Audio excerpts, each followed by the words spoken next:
Merhaba dünya, örgü mü dediniz kanalıma hepiniz hoş geldiniz. Bu videomda sizlere mozaik tekniği kullanarak yapmış oldum. Bu kocaman büyük olan motiflerin yapımını sizlere anlatmak ve paylaşmak istiyorum. Umarım sever ve beğenirsiniz. Yatak örtülerinden kendinize battaniyelere, çantalara, kırlentlere varana kadar, kilimlere varana kadar dilediğiniz her türlü yerde kullanabilirsiniz. Bir tane motifimizin boyutu bu arkadaşlarım.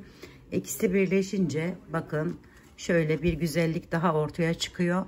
Burası farklı, şuraları gelen yerler farklı ve buraya 4 tane daha düşünün, bu 2 tane daha düşünün böyle bu şekilde. Çok güzel bir görüntüye sahip oluyor arkadaşlarım. Evet, gelin hep birlikte örelim. Örerken stres atalım arkadaşlar. Modelimi yaparken 3 milim tığ kullandım. Alize Cotton Gold'un arkadaşlarım şu şekilde iplerini kullanarak yaptım. Şimdi hemen başlayalım yapımına. Şöyle ilk olarak bu rayı, bu rengi hangisini istiyorsanız ondan başlamanız gerekiyor arkadaşlar. Üste giden desenleri yapan renk ile başlıyoruz. Şöyle bir tane halka yapıyorum.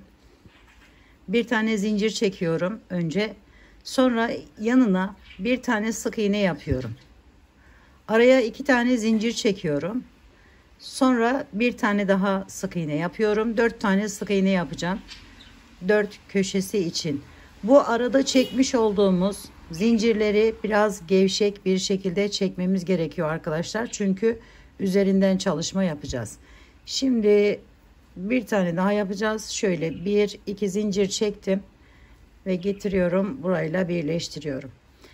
Daha sonra 2 tane zincir çekiyorum arkadaşlar. Şöyle yine gevşek bir şekilde ve bakın şu bir tane zincir çekmiştik. O zincirimizin içerisinden şu şekilde giriyoruz ve buraya bağlıyoruz. 1, 2, 3 ve 4 tane köşemiz olmuş oluyor. Şimdi buraya bağladıktan sonra diğer renk ipimi alıyorum. Bu geçişler çok önemli arkadaşlarım. Bunu buradan isterseniz bakın bu şekilde, diğerini de diğer yaptığım gibi göstereceğim. Diğer sırayı da şöyle çekiştiriyorum birazcık ve bunu çıkartıyorum arkadaşlar. Daha sonra ilk zincirin içerisinden, bakın bu aralarda 2 tane zincir çekmiştik. İlkinin içerisinden giriş yapıyorum bu şekilde ve bu ipimi alıyorum, buradan geçiriyorum bu şekilde. Arkadaki bu fazla olan iplerimi şöyle bir kıvırıyorum, ikisini birlikte ve buraya bir tane zincir çekiyorum. Sonra aynı yerin içerisine bakın şuradan alıp giriş yapıp buraya bir tane sık iğne yapıyorum. Daha sonra hemen yanından devam ediyorum. Şöyle bir tane ortaya sık iğne, 2 tane oldu köşeyle beraber. Sonra zincirimin üzerine geçiş yapıyorum bakın. Ve buraya da bir tane daha sık iğne yapıyorum. Sonra 2 zincir çekiyorum arada gevşek bir şekilde ve geliyorum. Diğer zincirimin içerisinden giriş yapıyorum ve buraya sık iğnemi yapıyorum birinciye. Sonra bakın şu ortada çektiğimiz sık iğnemizin üzerinden ve arkasından arkadaşlar, hep bu şeyde mozaik tekniği olduğu için arkadan çalışma yapıyoruz. Zincirlerimizin sık iğnelerimizin arka kısmındaki yerlerden alıyoruz. Şöyle yaptık. 2 zincir çektik. Tekrar diğerine geçiyorum. 1, 2 ve 3. Şimdi 2 zincir çekiyorum yine gevşek bir şekilde ve buradan giriş yapıyorum. Birinci yaptım sık iğneyi, ikinci ve üçüncü. Şimdi yine gevşek bir şekilde 2 tane zincir çekiyorum ve geliyorum, burayla birleştiriyorum arkadaşlar şu şekilde. Daha sonra bakın şöyle gevşeltiyorum birazcık bunu. İkinci zincirin içerisinden şöyle yakından iyice göstereyim, iyice anlaşılmasını istiyorum. Giriş yapıyorum. Bunu da buradan alıyorum. Şöyle bu şekilde de yapabilirsiniz. Az önceki yaptığımız gibi de yapabilirsiniz geçişleri. Sonra bu ipimi aldım ve bunun içerisinden şöyle geçiriyorum. Birazcık şöyle bir tane zincir çekiyorum. Daha sonra aynı yerin içerisine arkadaşlar şöyle giriş yaptım ve buraya bir tane sık iğnemi yapıyorum. Şimdi birinciyi yaptıktan sonra hemen yanındaki yerden bakın şöyle giriş yapıyorum. 2 3 4 5 tane sık iğne yapıyorum arkadaşlar. Ve köşeye geldim. Gördüğünüz gibi bir tanesini zincirimin üzerinden yaptım. Sonra 2 tane gevşek zincir çekip 5 tane sık iğne ile devam ediyorum. 1 2 3 4 ve 5. Bakın yine zincirimizin üzerine geldik. 2 zincir çektik. Devam ediyoruz. 5 5 5 sık iğne ile burayı tamamlıyoruz arkadaşlar.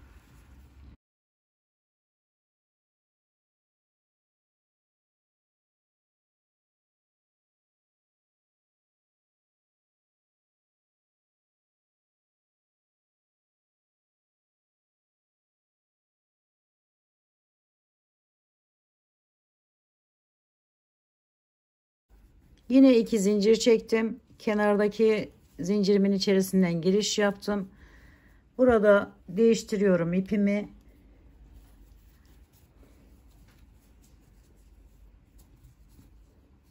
Ve çıkartıyorum yine. Şöyle bir tane zincir çekiyorum ve içerisine hemen köşedeki sık iğnemi yapıyorum. Daha sonra devam ediyorum şimdi. Şu orta yere gelene kadar arkadaşlar birinciyi yaptık. Şöyle 2 3 tane sık iğne yaptım. Üzerine alıyorum. Ortada 3 tane sık iğnemiz vardı. Hemen ortasındakinden giriş yapıyorum. Yani kenarlar hariç ortadaki 3 tanenin tam ortasından giriş yaptık. Bu şekilde ve buraya bir tane ikili trabzan yapıyorum.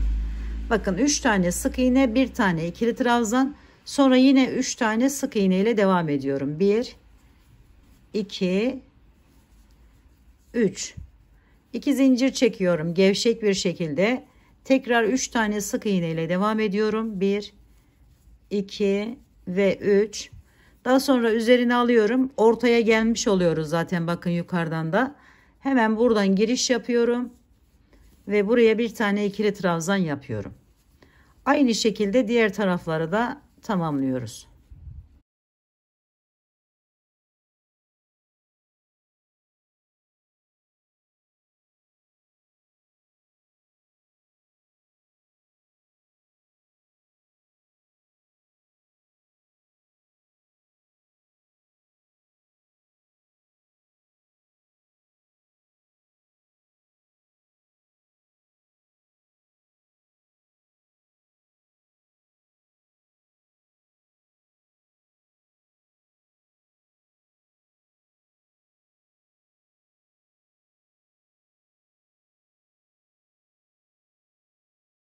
Evet, tamamladık arkadaşlar. 2 zincir çektim. Buradan yine giriş yapıyorum. Ve birleştirdim. Daha sonra diğer rengimi hemen geçiyorum. Evet, birinci sık iğnemi yaptıktan sonra hemen yanına arkadaşlarım şöyle yanındaki yerden giriş yaparak buraya bir tane daha sık iğne yapıyorum. Yani 2 tane sık iğne yan yana yaptıktan sonra üzerine alıyorum. Buradan giriş yapıp alttan ikili trabzan yapıyorum. Yan yana 2 tane. Bu şekilde. Burası birleşim yeri olduğu için arkadaşlar böyle şey gibi durabilir. O düzeliyor. Yani sonra devam ettikçe bakın hiç belli bile olmuyor.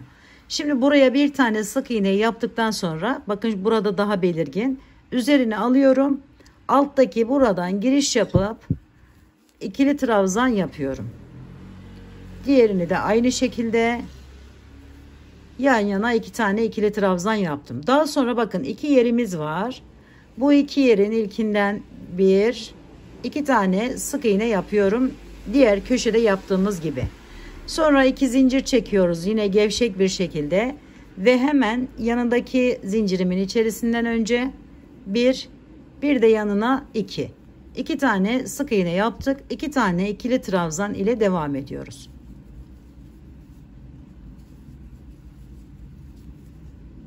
Sonra bir tane sık iğne, sonra 2 tane ikili trabzan.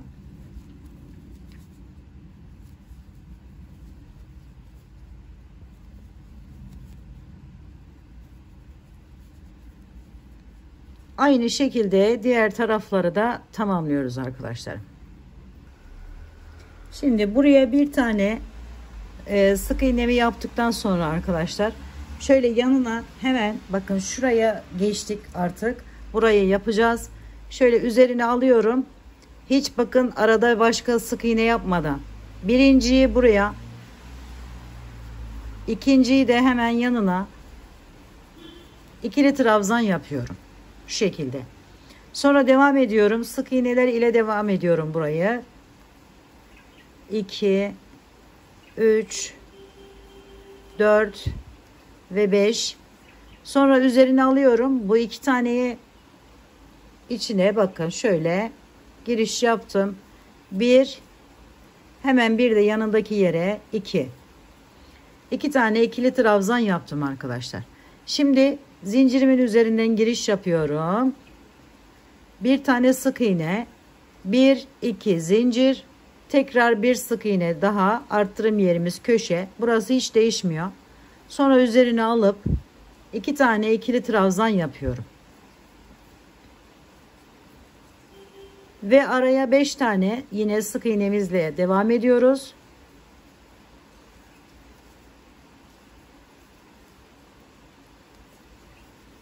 Sonra yine 2 tane ikili trabzan yapıyoruz.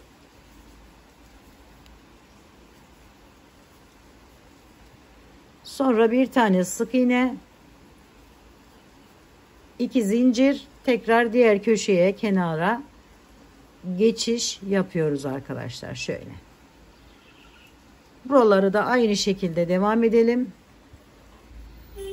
Ve bu sırayı da bu şekilde tamamladık. Hemen ip değişimini yapalım arkadaşlarım.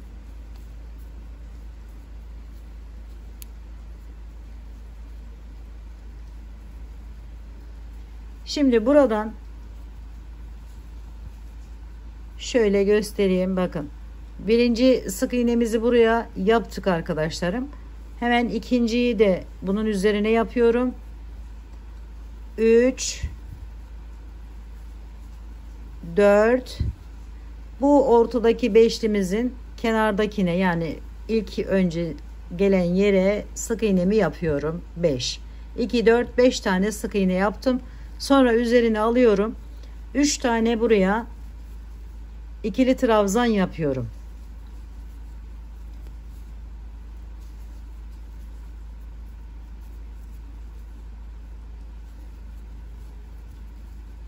Beş tane sık iğne ile devam ediyorum.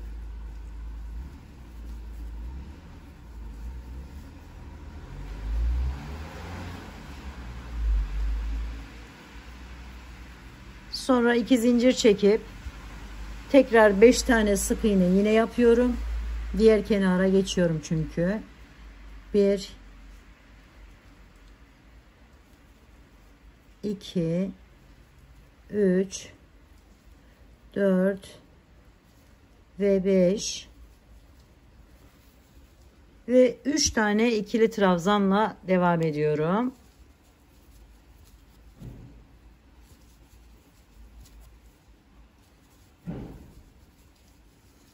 Bu şekilde. Şimdi 5 tane yine sık iğne yapıyoruz. 2 zincir çekip 5 tane şeklinde devam ediyoruz arkadaşlar.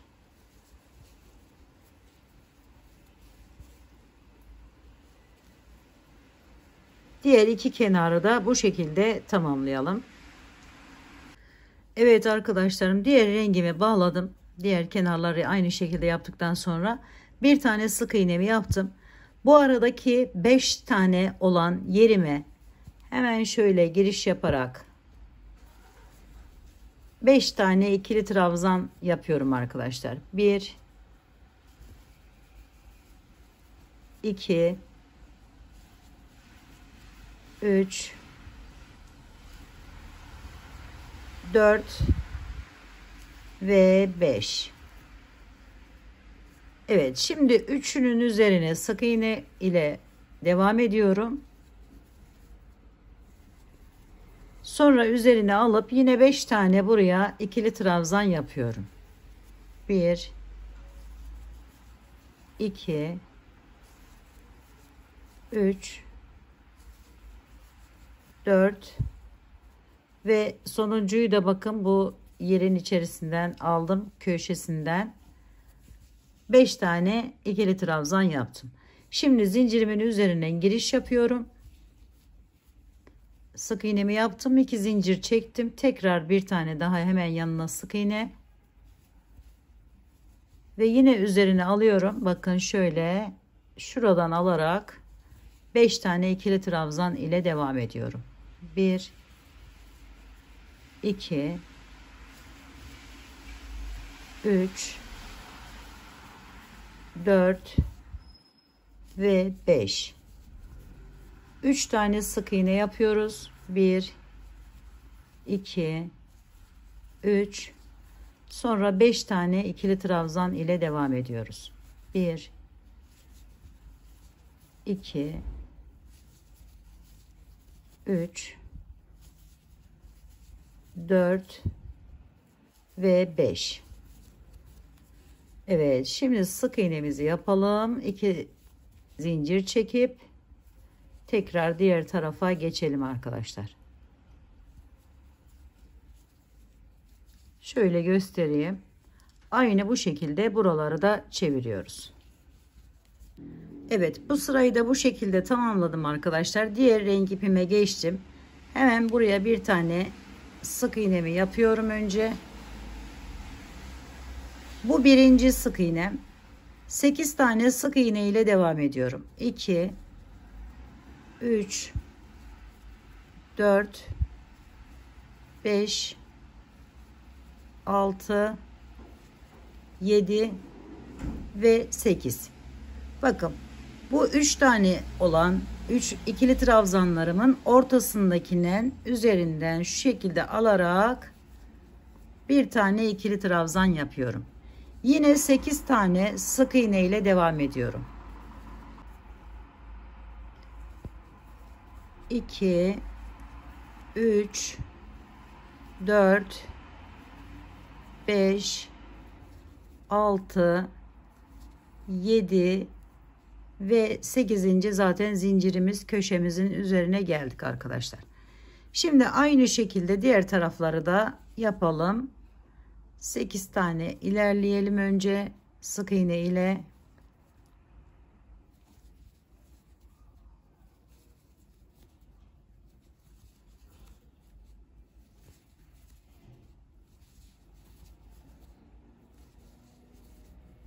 Sonra üzerine alıp bir tane ikili trabzan yapıyorum ve yine 8 tane sık iğne ile devam ediyorum, diğer tarafa geçiyorum.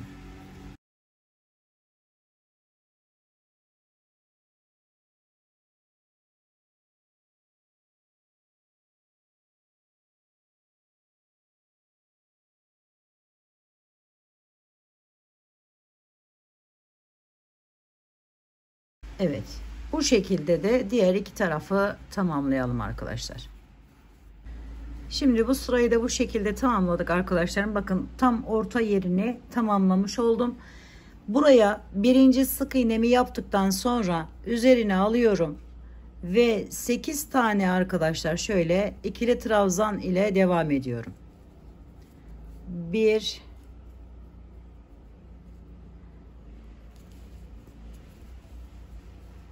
2, 3,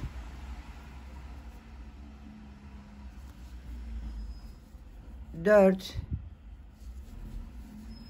5, 6, 7 ve 8. Sonra bir tane şöyle hemen yanından giriş yapıp üzerine sık iğnemi yapıyorum. İkili trabzanımın hemen üzerine. Sonra üzerine alıp yine 8 tane ikili trabzan ile devam ediyorum. 2 3 4 5 6 7 ve ortadaki yerimden de giriş yapıyorum. 8. Sonra bir tane sık iğne, 2 zincir, tekrar bir sık iğne daha, yine 8 tane şöyle hemen alalım şuradan, ikili trabzan ile devam ediyoruz.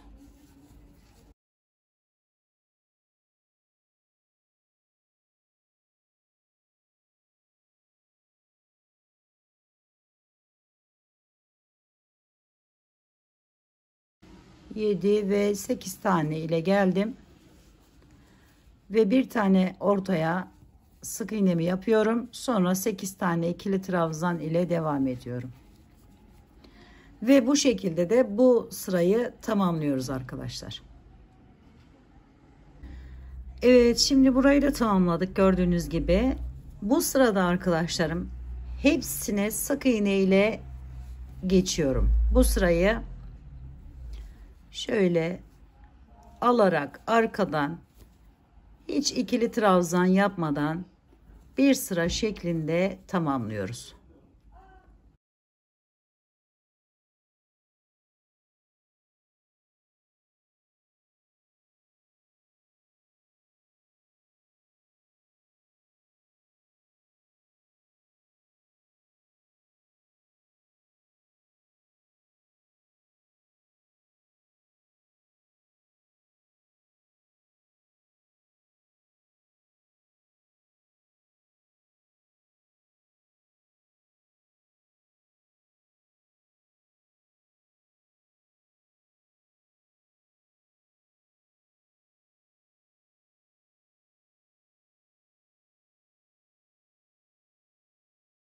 Evet arkadaşlarım, sık iğne ile çevirdim.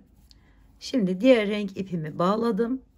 Buraya bir tane yine sık iğnemi yapıyorum önce. Sonra üzerine alıyorum ve buradan başlayarak 7 tane ikili trabzan yapıyorum. 1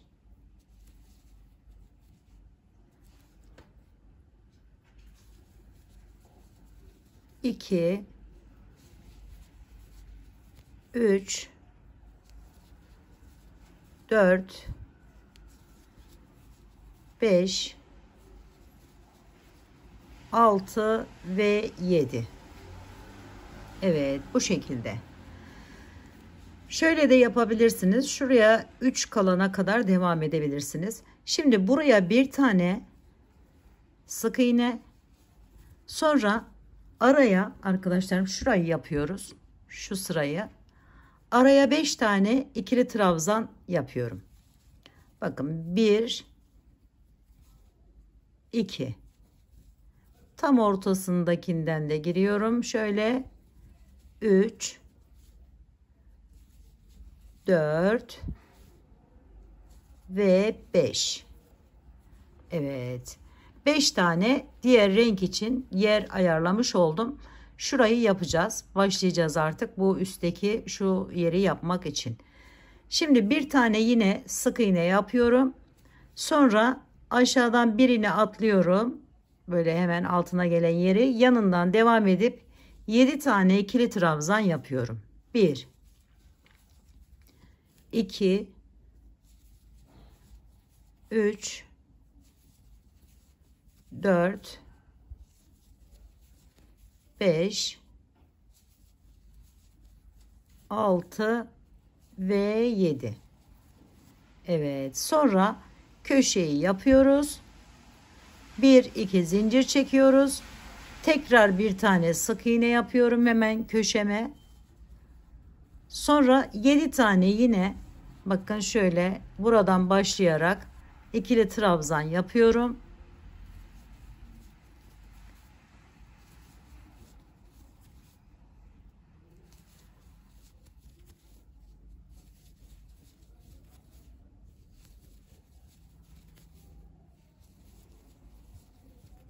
Sonra bir tane sık iğne, 5 tane ikili trabzan,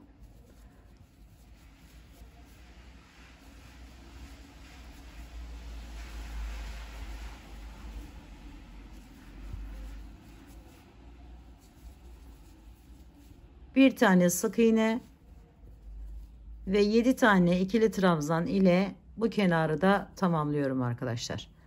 Diğer kenarlarımızı da aynı şekilde yapalım. Şöyle ve diğer sıraya geçelim. Şimdi bu şekilde tamamladıktan sonra buradan bir tane sık iğnemi yapmıştım. Hemen yanındaki yerden devam ediyorum sık iğneler ile. Bu boşluk bırakmıştık. Bir tanesini sık iğne ile geçmiştik. Diğer rengimiz ile bakın şöyle bir yuva yapmıştık. Ona kadar, yani oraya gelene kadar sık iğne yapıyoruz. Sonra buranın içerisine bir tane ikili trabzan yapıyoruz. Aradaki burayı da aynı şekilde 5 tane sık iğne ile geçiyorum.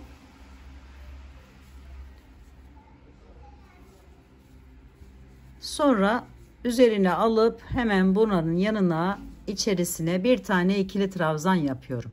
Ve diğer tarafları da aynı şekilde tamamlıyoruz arkadaşlar.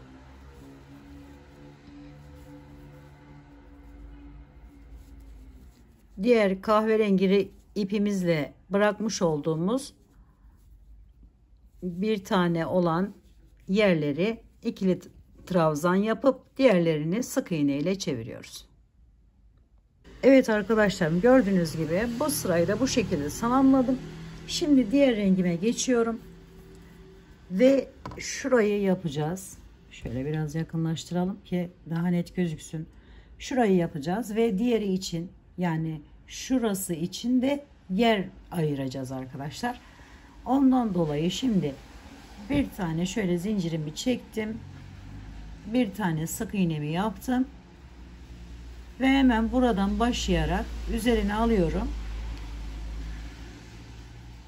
Bir, sonra yanındakinden de aynı şekilde alıyorum. 2 tane buraya sık iğne yapıyorum. Sonra ikili trabzan yapıyorum. Hemen bakın bunun üzerindeki olan yerime ise bir tane sık iğne yapıyorum. Şurası için. Bu araya 6 tane ikili trabzan ile devam edeceğiz. 2, 4, 6. 6 tane hemen bir tane sık iğne yaptıktan sonra 6 tane ikili trabzan yapıyorum buraya. 1, 2, 3, 4, 5 ve 6. Diğerine de gelmiş oldum zaten arkadaşlar, gördüğünüz gibi. Evet. Şimdi buranın üzerine bir tane sık iğne, hemen yanındaki yere de aynı şekilde bir sık iğne daha yapıyorum. Diğer sırada, yani diğer rengimize geçtiğimizde 2 tane buraya yan yana ikili trabzan yapacağız. Sonra üzerine alıyorum. Araya 3 tane ikili trabzan yapıyorum. 1, 2, 3. Yine arkadaşlarım bakın, hemen yanına geleni 2 tane sık iğne, araya 6 tane ikili trabzan,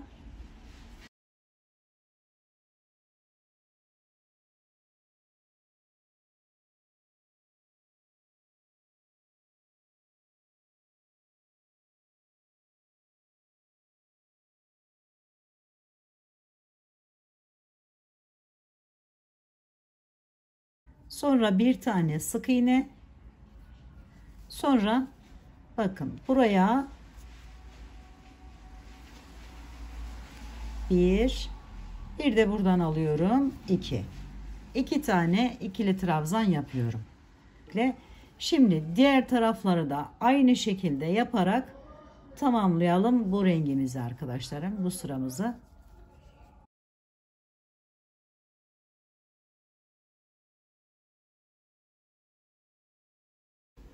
Evet arkadaşlarım, bu şekilde yerler oluşturduk. Şimdi bu rengimiz ile oluşturmuş olduğumuz o yerlere ikili trabzan, diğerlerine ise sık iğne yaparak devam edeceğiz. Şimdi şöyle 1 2 3 4 tane buraya sık iğne yaptım. Bakın, oluşturmuş olduğumuz bu yere hemen bir tane ikili trabzanımı yapıyorum.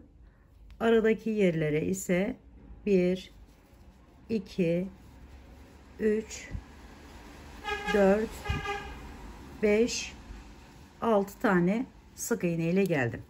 Daha sonra üzerine alıp bu bıraktığımız yere hemen 2 tane ikili trabzan yapıyoruz. 1 ve 2.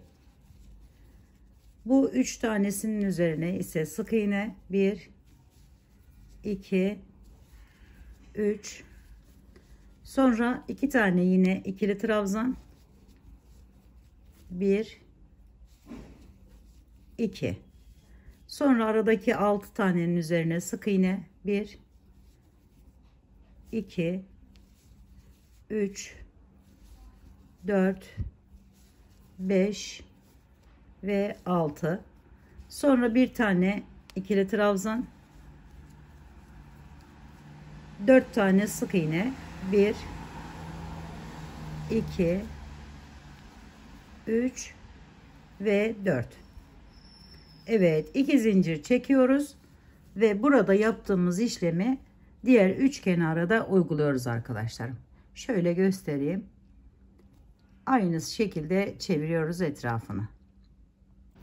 Evet, boşlukları doldurarak bu sırayı da tamamladıktan sonra şimdi diğer renk ipimi aldım. Bakın, bir tane sık iğnemi yaptım buraya. Yanına hemen yine aynı şekilde 4 tane ikili trabzan ile devam ediyorum. 1, şuradan alacağız. Şöyle 2 3 ve 4. Şimdi 2 tane sık iğne yapıyorum. Çünkü bu artık burası arkadaşlarım, bakın şurası, burayı da yapıyoruz. 2 tane sık iğneden sonra yine üzerine alıp buraya şöyle 2 tane ikili trabzan yapıyorum. Şimdi bir tane sık iğnemizi köşemize yaptık. 4 tane ikili trabzan yaptık. 2 tane sık iğne yaptık. 2 tane ikili trabzan yaptık. Şimdi bir tane ortaya, şu küçük yer için arkadaşlarım, bakın şurası için bir tane sık iğne yaptım. Sonra üzerine alıyorum. 2 tane ikili trabzan yapıyorum. Hemen yanına 1 2. Daha sonra ise 3 tane sık iğne ile devam ediyorum. 1 2 3. Bu ortada 3'nin üzerinden giriş yaptım. Buraya bir tane ikili trabzan, sonra 3 tane sık iğne yine yapıyorum. 1 2 ve 3. Sonra yine aynı buradaki gibi 2 tane ikili trabzan, 1 2, sonra bir tane sık iğne, bir tane sık iğneden sonra tekrar 2 tane ikili trabzan, 1 2, sonra 2 tane sık iğne arkadaşlar, buraya 1 2, sonra 4 tane ikili trabzan ile devam ediyorum. 1 2 3 ve 4 ve köşeye geçiyorum. 2 zincirimi çektim. Tekrar aynı şekilde burada yaptığımız gibi Önce 4 tane ikili trabzan, 2 tane sık iğne, 2 tane ikili trabzan, 1 sık iğne, 2 tane ikili trabzan, 3 sık iğne, 1 tane ikili trabzan, 3 sık iğne, 2 tane ikili trabzan, 1 sık iğne, 2 tane ikili trabzan, 2 sık iğne ve 4 tane ikili trabzan ve köşeye gelmiş oluyoruz. Bu şekilde bütün etrafını çevirelim arkadaşlar. Şimdi burayı da bakın böyle tamamladım. Diğer rengime geçtim. Diğer rengimle yine aynı şekilde arkadaşlarım şöyle buraya sık iğnemi yaptım. Yanından devam ediyorum sık iğne ile 1 2 3 4 ve 5. Sonra bu iki boşluğa 2 tane ikili trabzan yapıyorum. 1 ve 2. Sonra 2 tane sık iğne. Bulmaca gibi arkadaşlar. Boşlukları dolduruyoruz şu anda. Şöyle hemen buraya bir tane ikili trabzan yapıyorum. Ve bakın şu aradaki şurayı başlamış oluyoruz arkadaşlar. Şimdi devam ettim. 2 tane yine sık iğne 1 2 üzerine alıyorum. Aşağıdan giriş yaptım. 1 ve şöyle 2 tane ikili trabzan yapıyorum. Şurayı yapıyoruz arkadaşlar. Sonra 3 tane bu araya sık iğne yapıyorum. 1 2 ve 3. Evet, şimdi 2 tane ikili trabzan yapıyorum. 1 ve 2. Daha sonra 2 tane yine sık iğne. Yine boşluğu ikili trabzan ile dolduruyoruz.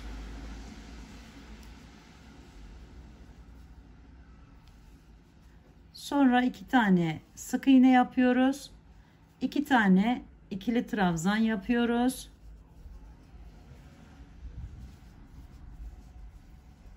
Ve bu kenar ile birlikte şöyle 1 2 3 4 5, az önce saymamıştık bu köşedeki yeri, o yüzden 5 dedik. 6 tane sık iğne ile tamamlıyorum bu sırayı da. Bakın şöyle bir görüntü elde edeceğiz. Aynı şekilde arkadaşlar 6 tane sık iğne ile köşedeki ile beraber 6 tane yapıyor. 6 tane sık iğne ile devam edip yine buraya ikili trabzanlar yapıyoruz. Boşlukları doldurarak devam ediyoruz ve geliyoruz arkadaşlar. Evet arkadaşlarım, bakın bu sırayı da bu şekilde tamamladım. Şimdi diğer sıramıza geçiyoruz ve diğer rengimi bağladım. Bir tane sık iğne yaptım. Hemen yanındakine bu sırada yine bir tane sık iğne yapıyorum. Sonra üzerine alıp 5 tane ikili trabzanla devam ediyorum arkadaşlarım. Şurayı yapacağımız için, başlayacağımız için bir sonraki sırada buraya 5 tane yapıyoruz arkadaşlar. İkili trabzanı bir tane ilerledik yani. 1 2 3 4 ve 5. Şimdi 5 tane bunu yaptıktan sonra buraya geliyoruz. Bakın bunun üzerine hemen yanına bir tane daha, yani 3 tane sık iğne yapacağım. 1 2, bu çoğalarak devam ediyor arkadaşlar. Buradaki gördüğünüz gibi çoğalarak devam edecek. 3 tane sık iğneden sonra üzerine alıyorum. Bir tane buraya ikili trabzan yapıyorum. Hemen yanındaki küçük olan yer içinde 2 tane yine şöyle bir tane arttıracağım için 2 tane sık iğne yaptım. Sonra üzerine alıp bir tane bu araya ikili trabzan yapıyorum. Buraya 2 tane şöyle 1 2 sık iğnemi yaptım. Tam ortadayız, bakın şuradayız. Hemen üzerine alıyorum. Bu aradaki boşluğa 3 tane ikili trabzan yapıyorum.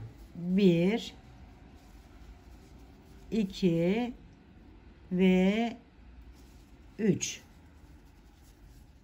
Evet, şimdi yine aynı diğer tarafı da tamamlıyoruz. 1 2 tane sık iğne yapıyorum şurayı. Sonra üzerine alıp bir tane ikili trabzan, 2 tane sık iğne, 1 2, sonra bir tane ikili trabzan araya, 3 tane sık iğne, 1 2 3, sonra 5 tane ikili trabzan, 1 2 3 4 ve 5. Sonra 2 tane sık iğne yapıyorum ve diğer sıraya geçiyorum, kenara geçiyorum. Bakın şöyle bir görüntü elde ediyoruz arkadaşlar. Evet, diğer tarafları da aynı şekilde yapalım.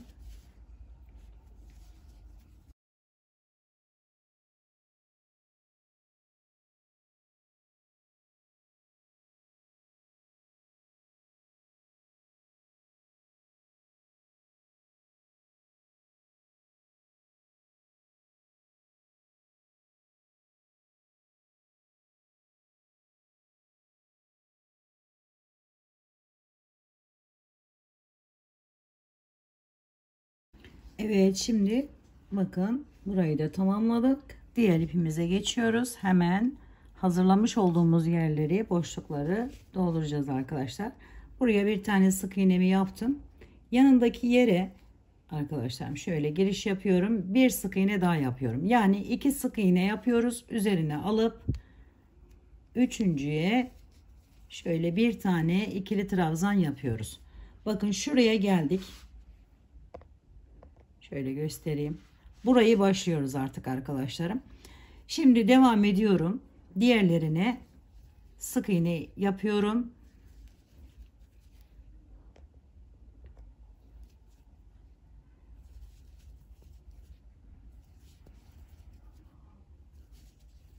Ve buraya 3 tane şuradaki ikili trabzanlarımı yapıyorum.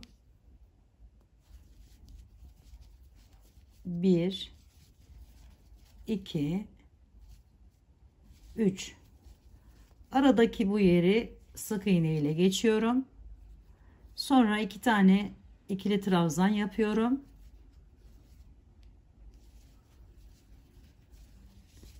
Sonra bir tane sık iğne yapıyorum. Buraya arkadaşlarım üzerine alıp bir tane ikili trabzan yapıyorum. Bakın şurayı yaptık şimdi. Bu diğer kısımları, yani 5 tane araya sık iğne yapıyoruz. 1 2 3 4 ve 5. 5 sık iğneden sonra üzerine alıyorum. Bir tane ikili trabzan yapıyorum. Sonra sık iğnemi yaptım.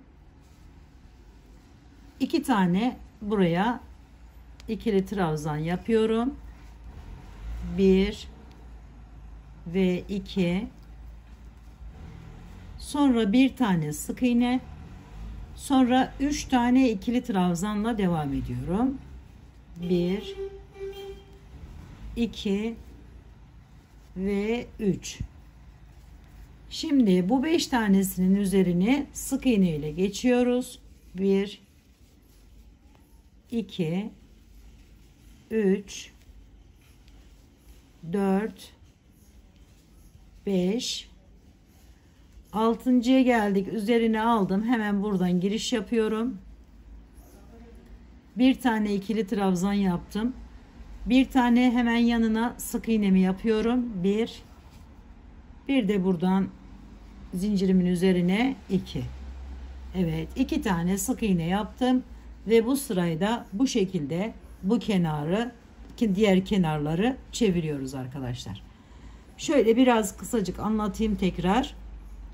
2 tane sık iğne, 1 tane ikili trabzan, 5 tane sık iğne, 3 tane ikili trabzan, 1 tane sık iğne, 2 tane ikili trabzan, 1 tane sık iğne, 1 tane ikili trabzan, 5 tane sık iğne, 1 ikili trabzan, 1 sık iğne, 2 ikili trabzan, 1 sık iğne, 3 ikili trabzan, 5 sık iğne, 1 ikili trabzan, 2 sık iğne ve bir kenarı da bu şekilde tamamlanmış oluyor.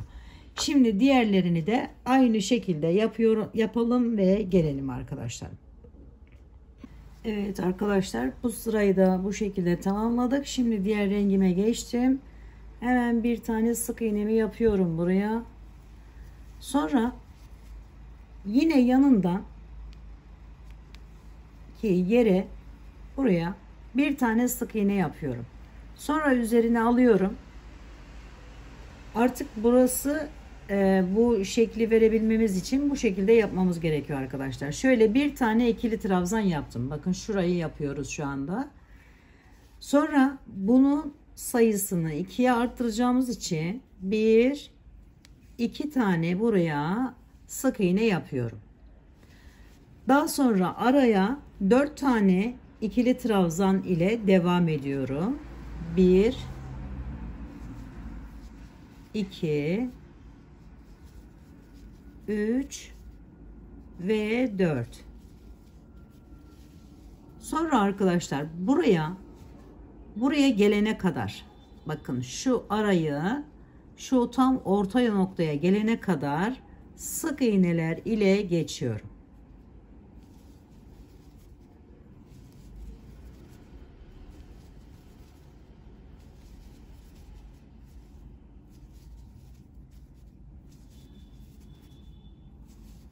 Şimdi buraya geldik. Bakın tam orta yerine. Üzerine alıyorum. 2 tane ikili trabzan yapıyorum. 1 2 araya bakın tam burası için bir tane sık iğne yapıyorum. 5 tane sık iğnemiz vardı orada.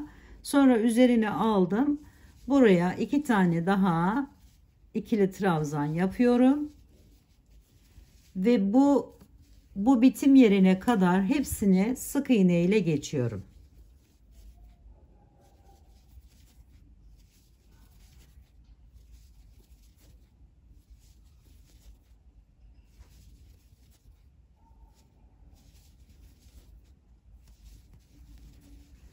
Buraya geldim yine, bakın şöyle bir görüntü oldu. Şimdi 4 tane buraya ikili trabzan ile devam ediyorum. 1 2 3 ve 4. Daha sonra 2 tane sık iğne yapıyorum. 1 2 sonra üzerine alıyorum. Bir tane buraya ikili trabzan yapıyorum ve 2 tane sık iğne ile diğer köşeye gelmiş oluyorum arkadaşlar. Şöyle 2 tane buraya sık iğne yaptım. 2 zincir çekiyorum. Tekrar birini buraya sık iğne, birini yanına sık iğne ve üzerine alıp buradan giriş yapıp buraya bir tane ikili trabzan, sonra 2 tane sık iğne, 4 tane ikili trabzan, diğer kenara geçiyoruz ve bu şekilde diğer 3 kenarı da tamamlıyoruz arkadaşlar. Burada verdiğim sayılarla aynı olduğu için anlaşılmıştır diye düşünüyorum arkadaşlar. Aynı şekilde diğer kenarları da çevirelim ve gelelim. Evet, bu sırayı da tamamladıktan sonra hemen diğer rengimize geçelim. Şöyle bağladım arkadaşlar. Bir tane sık iğnemi yaptım. Hemen yanına şöyle ikinci sık iğnemi de yapıyorum. Sonra üzerine alıyorum. Ve aşağıdan bakın şuradan giriş yapıyorum ve bir tane ikili trabzan yapıyorum. Yani yine aynı şekilde burada yaptığımız gibi 2 tane sık iğne ve bir tane ikili trabzan, bir tane sık iğne yaptım. 2 tane yer bırakmıştım. Şimdi her ikisine de ikili trabzan yapıyorum. Burası artarak devam edecek arkadaşlar. Sonra bu aradaki 4 tane ikili trabzanımın üzerine sık iğnelerimi yapıyorum. 2, 3 ve 4. Buradan başlıyorum arkadaşlar. Şöyle göstereyim. 1, 2, 3, 4, 5, 6, 7. Yani 8 tane olan sık iğnemizin üzerine 7 tane ikili trabzan yapıyoruz. Şöyle buradan başlıyoruz. 1, 2, 3, 4, 5, 6 ve 7. Evet. 7 tane ikili trabzan yapıyorum arkadaşlar. Sonra 3 tane, bakın şöyle buradan alarak 1, 2, 3 sık iğne yaptım. Üzerine alıyorum. Tam bu ortadaki bıraktığım boşluğa bir tane ikili trabzan yapıyorum. Sonra yine 3 tane sık iğne ile devam ediyorum. 2 ve 3. Sonra bakın bunun üzerine geliyor sık iğnemiz. Buradan başlıyoruz ve 7 tane ikili trabzan yapıyoruz. 1, 2, 3, 4, 5, 6 ve 7.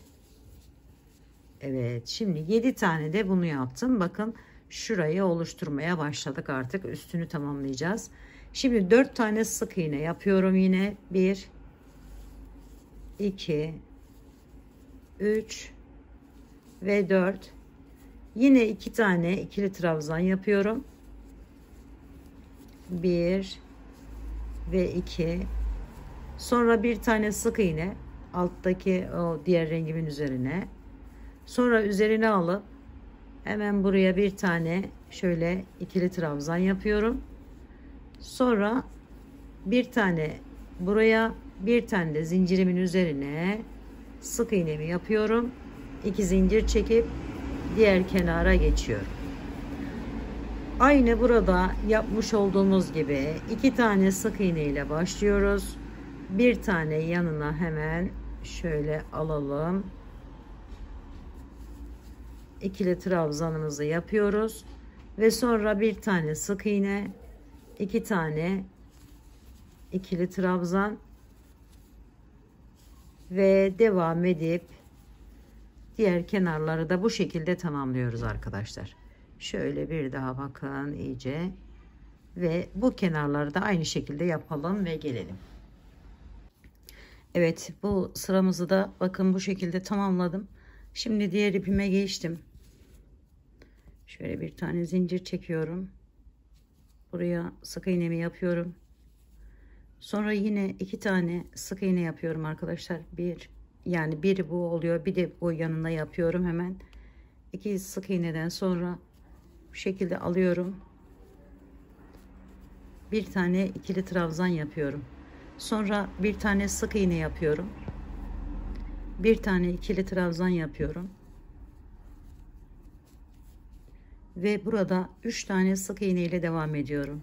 1, 2 ve 3. Daha sonra bu arada 4 olan ikili trabzan sayımı 3'e düşürüyorum. 1, 2 ve 3. Sonra arkadaşlarım bu ikili trabzanlarımın tam ortadaki ikili trabzanlarımın üzerine gelene kadar sık iğne ile devam ediyorum.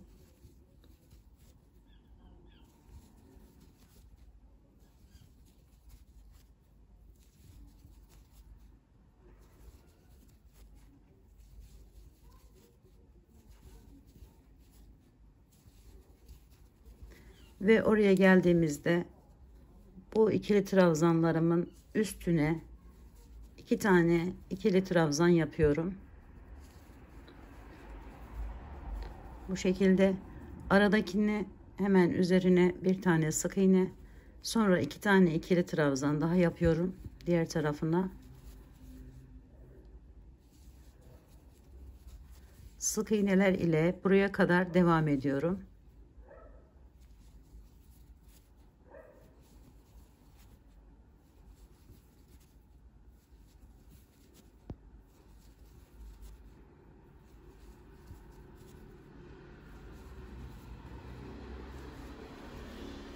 Sonra üzerine alıp 3 tane ikili trabzan yapıyorum.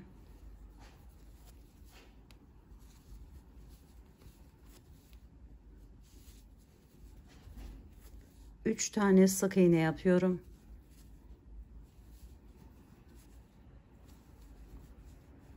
Sonra bir tane ikili trabzan yapıyorum. Bir tane sık iğne, bir tane ikili trabzan, köşedeki ile birlikte 2 tane sık iğne yapıyorum. Bu şekilde 2 zincir çekiyorum. 2 sık iğne yapıyorum. 2 ve diğer kenara geçiyorum arkadaşlar. Diğer kenarları da buradaki yapmış olduğumuz işlemi uygulayalım. Bu sırayı da tamamladıktan sonra arkadaşlarım şöyle göstereyim. Diğer renk ipime geçiyorum hemen. Şöyle bir tane zincirimi çekmiştim. Bir tane sık iğnemi yapıyorum. İkinci sık iğnemi de hemen yanına yapıyorum. Sonra üzerine alıyorum, yine aşağıya giriş yapıp buraya bir tane ikili trabzan yapıyorum. Bir tane sık iğne yapıyorum yanına. Bir tane ikili trabzan yapıyorum yanına. Sonra bir tane sık iğne, 3 tane ikili trabzan ile devam ediyorum. Şöyle alalım. 1 2 ve 3. Aradaki 3 tanenin üzerine sık iğne ile devam ediyorum. 1 2 ve 3. Daha sonra arkadaşlarım şimdi şuraya başlıyoruz. Şöyle göstereyim. Şuraya başlıyoruz. Bunun için buraya 3 tane ikili trabzan yapıyorum. 1 2 ve 3. Sonra bir tane sık iğne yapıyorum araya. Oraya diğer rengim gelecek. Sonra yanına 2 tane ikili trabzan yapıyorum. 1 ve 2. Bir tane sık iğne yapıyorum. Sonra arkadaşlar bakın, burada bıraktığımız boşluğun içerisine bir tane ikili trabzan yapıyorum. Bu aradaki 5 tane yerime 5 tane sık iğne yapıyorum. 1 2 3 4 ve 5. Bakın şöyle. Şimdi aynı işlemi bu tarafa da yapıyoruz. Önce bir tane ikili trabzan yapıyoruz. Bir tane sık iğne. Sonra üzerine alıyorum. Bir tanesini atlıyorum aşağıdan, sık iğne yaptığımı. Sonra 1 2 tane ikili trabzan, bir tane sık iğne, 3 tane ikili trabzan, 1 2 ve 3. Araya 3 tane sık iğne. Şöyle 1 2 ve 3. Sonra üzerine alıp yine 3 tane ikili trabzan,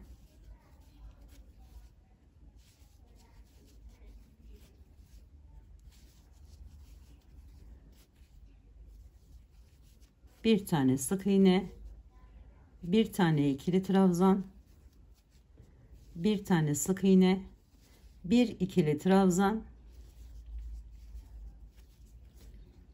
köşe ile birlikte 2 tane sık iğneyi yapıyorum ve 2 zincir çekip diğer kenara geçiyorum arkadaşlar. Bakın burada da bu işlemi yaptık. Şimdi diğer kenarları da aynı işlemi uyguluyoruz. Evet arkadaşlarım, gördüğünüz gibi diğer kenarlarında aynı şekilde yaptım ve geldim şimdi. Diğer renk ipimi bağladım. Buraya bir tane sık iğnemi de yaptım. Şöyle biraz küçültelim. Şimdi arkadaşlar yine aynı şekilde birinci sık iğnemizi yaptık. İkinciyi de yapıyoruz. Burası artık değişmeyecek. Son sıraya kadar devam ediyor bu işlem. Şöyle hemen yanından bir tane ikili trabzan yapıyorum önce. Daha sonra ikili trabzanım geliyor. Hemen onun üzerine sık iğnemi yapıyorum. Sonra ikili trabzanımın üzerine yine ikili trabzan yapıyorum. Sonra bir tane sık iğne, bir tane ikili trabzan. Şimdi burada bunun üzerine 3-4 tane şöyle 1 2 3 bir tane de geçiriyoruz arkadaşlar.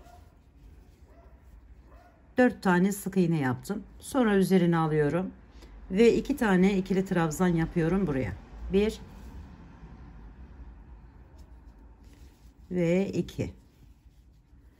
Sonra 3 tane sık iğne yapıyorum. 1 2 3.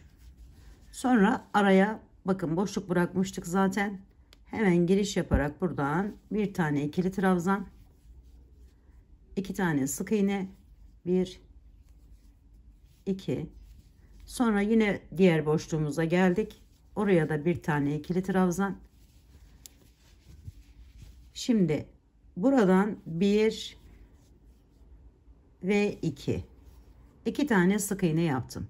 Daha sonra aşağıya tıpkı burada yaptığımız gibi üzerine alıyorum ve 3 tane yan yana ikili trabzan yapıyorum. 1 2 ve 3. Sonra hemen yanına gelen yere 1 2 tane sık iğnemi yaptım. Sonra boşluğa giriş yaparak bir tane ikili trabzan yapıyorum. 2 tane sık iğne yapıyorum. Bir tane ikili trabzan yapıyorum.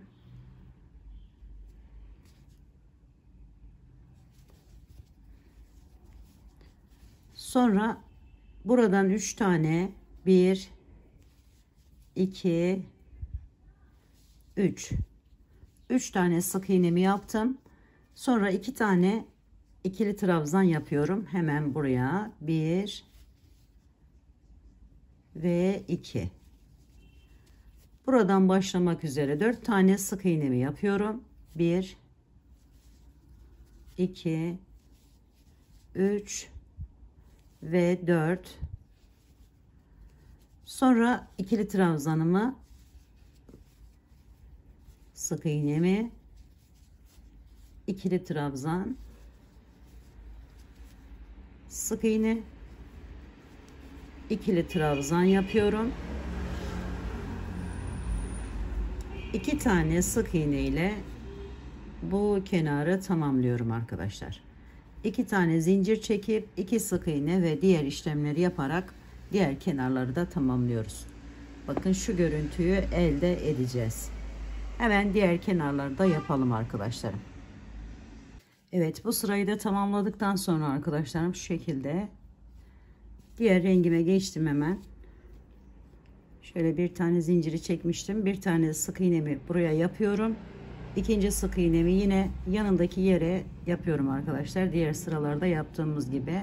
Sonra üzerine alıp hemen bunun üzerinden giriş yapıp bir tane ikili trabzanımı yapıyorum. Sonra yine sık iğne, ikili trabzan, sık iğne, ikili trabzan, sık iğne. Buraya 3 tane yine ikili trabzanımı yapıyorum. Şöyle 1 2 ve 3. Evet. Şimdi bu dördüncü bizim bakın şöyle köşeli olmasını sağlıyor arkadaşlar. Buradan devam ediyorum. 3 tane sık iğne yapıyorum. 3 ikili trabzan, 3 sık iğne. Şimdi buraya geldiğimizde ise bu 3'ü azaltıyorum. 2 tane yapıyorum hemen üzerine. 1 ve 2. Aradaki bu boş kalan yere 1 2 sık iğne yaptım. Daha sonra bunu 1'e düşürüyorum arkadaşlar. Küçük olan yerimiz bakın aşağıda da burada. Şimdi bunu 1'e düşürdüm. Devam ediyorum. 1 2 2 tane buraya sık iğne yaptım. Bu araya arkadaşlar 2 tane yerimiz var. İkisine de ikili trabzan yapıyoruz. 1 ve 2. Evet, görüntümüz bu şekilde oluyor. Şimdi bu 3 tanenin üzerine sık iğne ile geçiyorum. 2 ve 3. Daha sonra üzerine alıyorum. Hemen yanındaki yere 2 tane ikili trabzan yapıyorum. Bu şekilde. Aynısını yapmış oldum. Sonra bir tane araya zincir sık iğne yaptım. Birinci, ikinci sık iğnemi yapıyorum. Alttaki 2 taneyi 1'e düşürüyorum. Sonra bir tane sık iğne, hemen yanına bir tane daha, yani 2 sık iğne. Şöyle 2 tane ikili trabzan, 2 tane sık iğne, bir tane ikili trabzan, 2 tane sık iğne yaptım. Şimdi 2 tane daha buraya ikili trabzan yapıyorum. 1 2. Sonra yine 1 2 3 tane sık iğne yaptım. Üzerine alıp 3 tane de ikili trabzanla devam ediyorum. 1 2 ve 3. Daha sonra yine bir sık iğne, bir ikili trabzan şeklinde devam ediyoruz. Diğer kenarlara geçiyoruz ve diğer kenarları da aynı şekilde yapıyoruz arkadaşlar.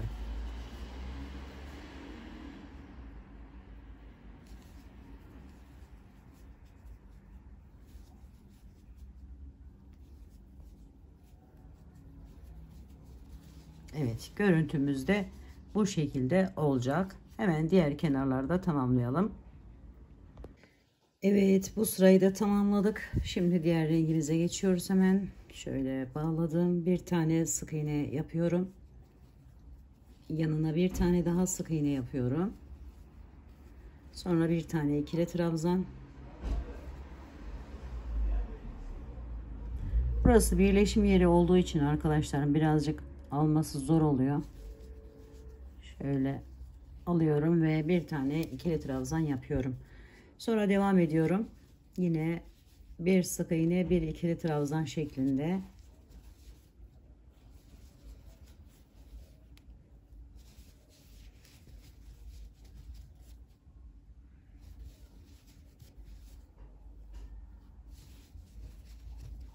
Şimdi buraya 3 tane sık iğnemizi yapıyoruz.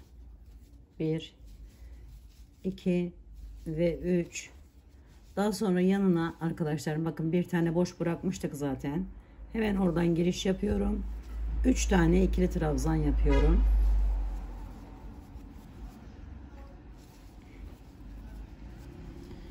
İkisinin üzerine sık iğnemizi yapıyoruz. 2 tane. Sonra bu boşluğa zaten bakın hazır. Hemen 2 tane ikili trabzan yapıyorum.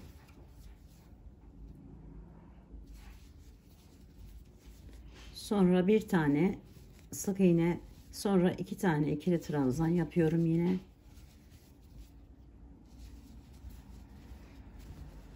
İki tane sık iğne yapıyorum buraya.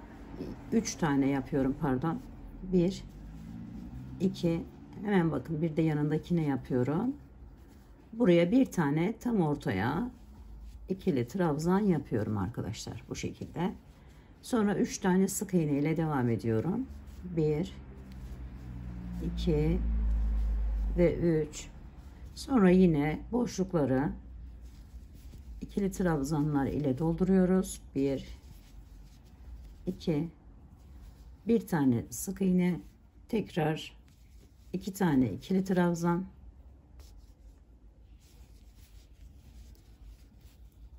sonra 2 tane sık iğne, buraya 3 tane ikili trabzan yapıyorum.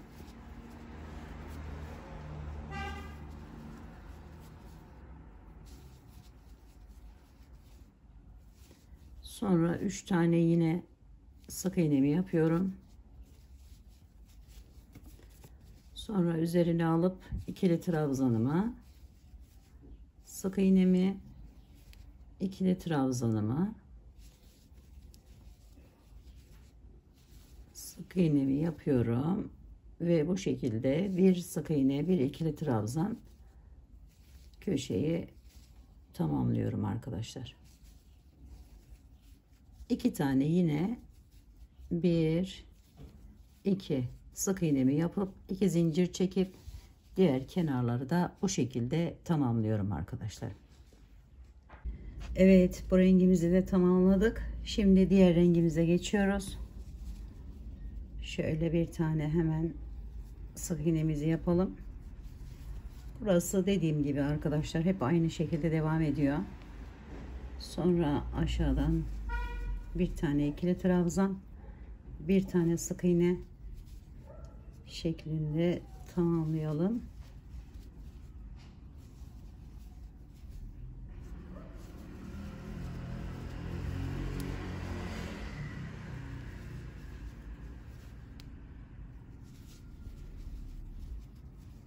Şimdi burayı da azaltacağımız için 2 tane ikili trabzan yapıyorum. 1 ve 2. Sonra arkadaşlarım hemen yanına 4 tane sık iğne ile devam ediyorum. 1 2 3 ve 4. Sonra bu 2 olan ikili trabzanlarımın sayısını 1'e düşürüyorum. Yanına sık iğne ile devam ediyorum. 1 2 3 4 5 6 ve 7. Daha sonra buradaki ikili trabzanlarımın üzerine geldiğimde şöyle 6 tane geldim. 2 tane ikili trabzan yapıyorum arkadaşlar buraya. 1 ve 2. Sonra 3 tane sık iğne ile devam ediyorum. 1 2 ve 3. Sonra 2 tane yine ikili trabzan yapıyorum.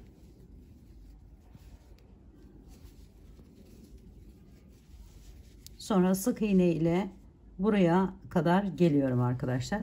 Bu aradaki bakın bu yeri tamamlamış olduk.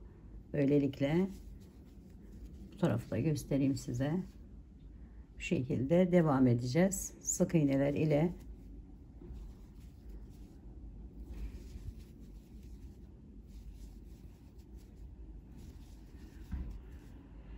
bir tane daha yapıyorum ve burada bir tane aşağıya ikili trabzan yapıyorum. Sonra yine 4 tane sık iğne ile devam ediyorum. 1 2 3 ve 4. Buraya 2 tane ikili trabzan yapıyoruz. 1 ve 2. Daha sonra ise bir sık iğne, bir ikili trabzan şeklinde diğer tarafa geçiyoruz.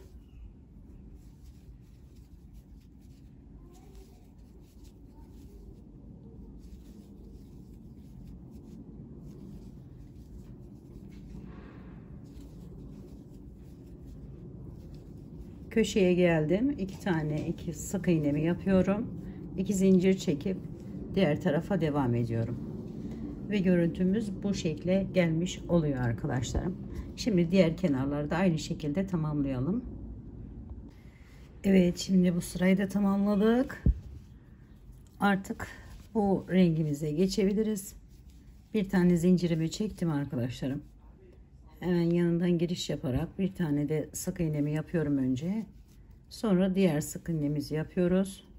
2 tane ve kenarına aynı şekilde devam ediyorum. Bir tane sık iğne yaptım. Bir tane ikili trabzan şeklinde burayı devam ettiriyorum.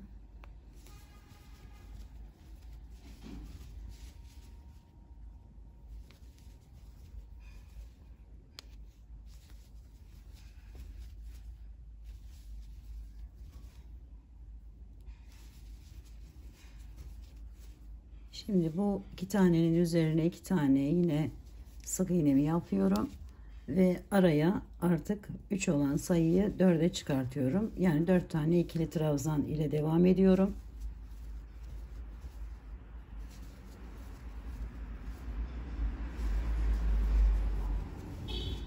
Sonra artık burayı da tamamladık. Gördüğünüz gibi hemen sık iğnemizi yapıyoruz.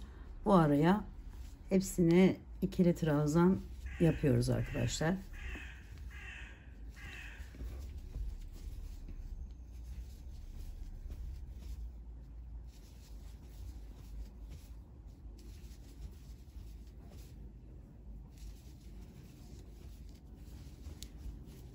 Sonra 2 tane yine sık iğnemi yapıyorum buraya.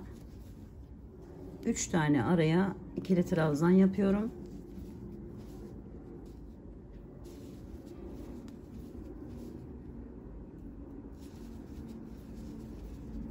Yine 2 tane sık iğnemizi yapıyoruz. Ve araya diğer tarafta yaptığımız gibi ikili trabzanlarımız ile devam ediyoruz.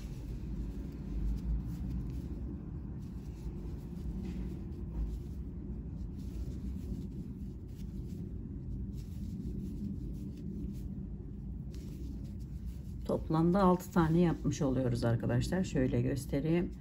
Şimdi bunu yine bir tane sık iğne hemen üzerine, sonra 4 tane ikili trabzan ile devam ediyorum. 1 2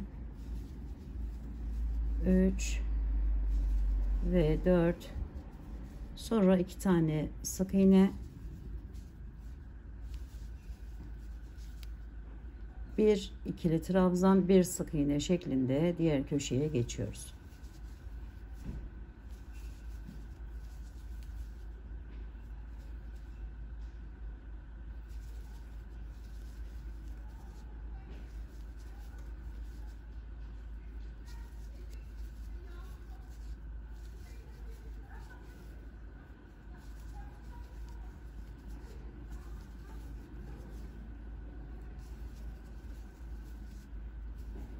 Şimdi en son olarak yine 2 tane sık iğne yapıyorum.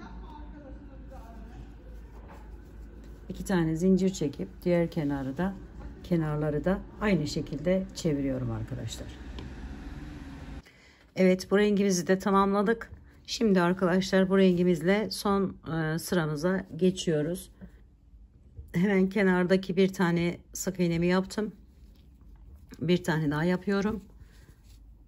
Şöyle ve alıyorum yine 2 sık iğneden sonra bir tane ikili trabzan, bir tane sık iğne şeklinde bu kenarları tamamlıyoruz.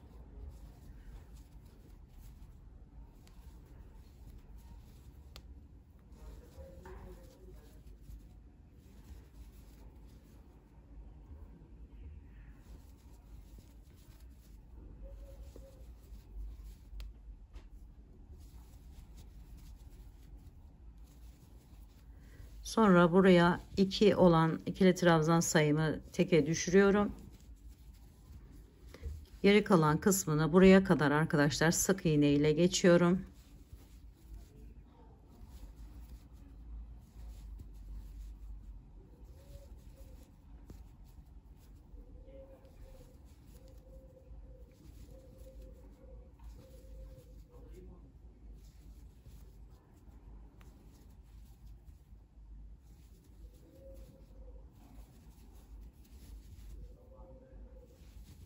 Buraya geldiğimizde ise 2 olan sayıyı yine teke düşürüyoruz. Sık iğneler ile diğerinin üzerine kadar devam ediyorum.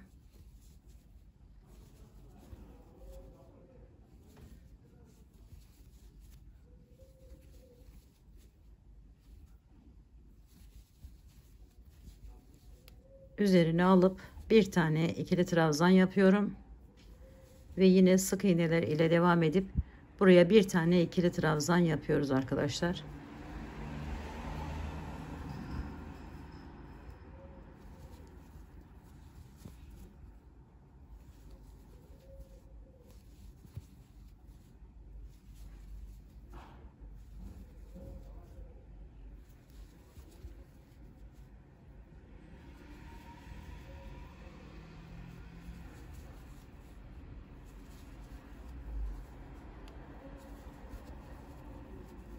Evet, bir ikili trabzanımı yaptım. Yine bir sık iğne, bir ikili trabzan şeklinde diğer köşeye geçip aynı şekilde diğer kenarları da tamamlıyoruz.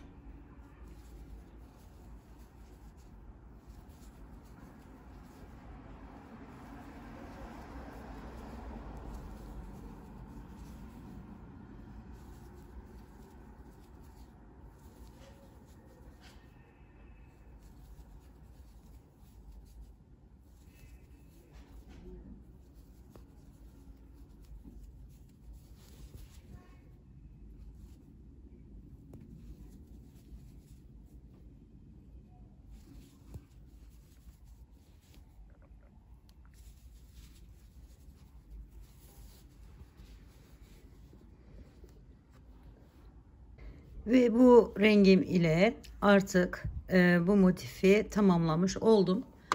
Hemen şöyle geçiş yaptım. Bu ipimi de kesiyorum arkadan, diğer ipimi. Ve arkadaşlar burada yine aynı şekilde şöyle bir tane zinciri çektim ve buradan giriş yaparak bağlıyorum. Yine ikinci sık iğnemi de yapıyorum. Bu arada diğer kesmiş olduğumuz rengimizi de bakın aradan götürebiliriz ve saklayabiliriz onu. Bu şekilde giriş yaptım ve bir tanesini sık iğne, bir tanesini ikili trabzan şeklinde devam ediyorum. Şunu bakın alalım alttan.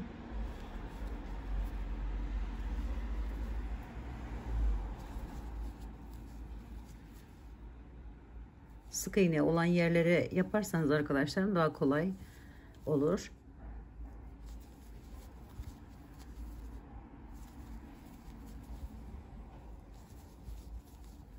İkili trabzanların üzerine ikili sık iğne, sık iğnelerin üzerine ikili trabzan yaparak bu sırayı tamamlayacağız.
Evet arkadaşlar, bu şekilde bütün kenarlarını çeviriyoruz.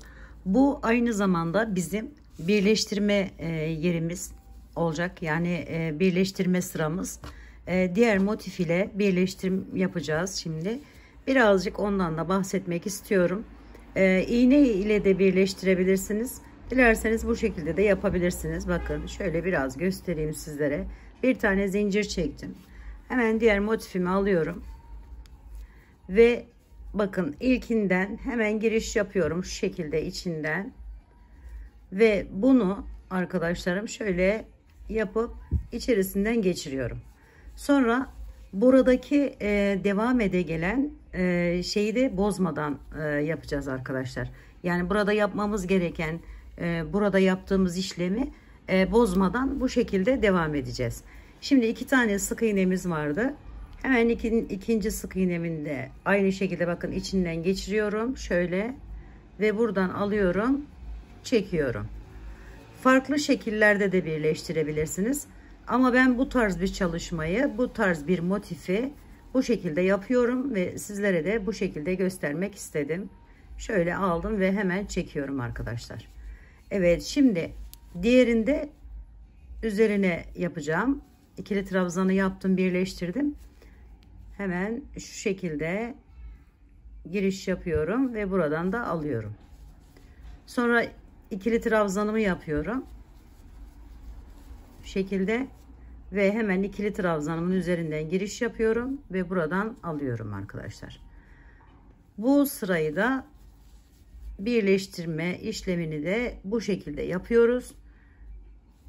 Dediğim gibi iğne yardımı ile ya da farklı şekillerde de birleşim yapabilirsiniz.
Evet arkadaşlarım, ekleme işlemini de bu şekilde tamamlamış olduk ve motiflerimiz tamamen ortaya çıkmış oldu. Şimdi şu iki kenarı da hemen tamamlayalım ve böylelikle motiflerimizi tamamlamış olduk arkadaşlarım. Umarım motiflerimi sevmiş ve beğenmişsinizdir. Yapacak olan arkadaşlarıma şimdiden kolaylıklar diliyorum.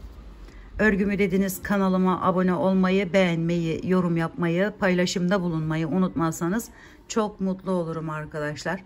Bir dahaki en güzel, en değişik, en farklı örgü modellerinde görüşmek üzere. Hoşça kalın, sağlıkla kalın. Allah'a emanet olun arkadaşlar.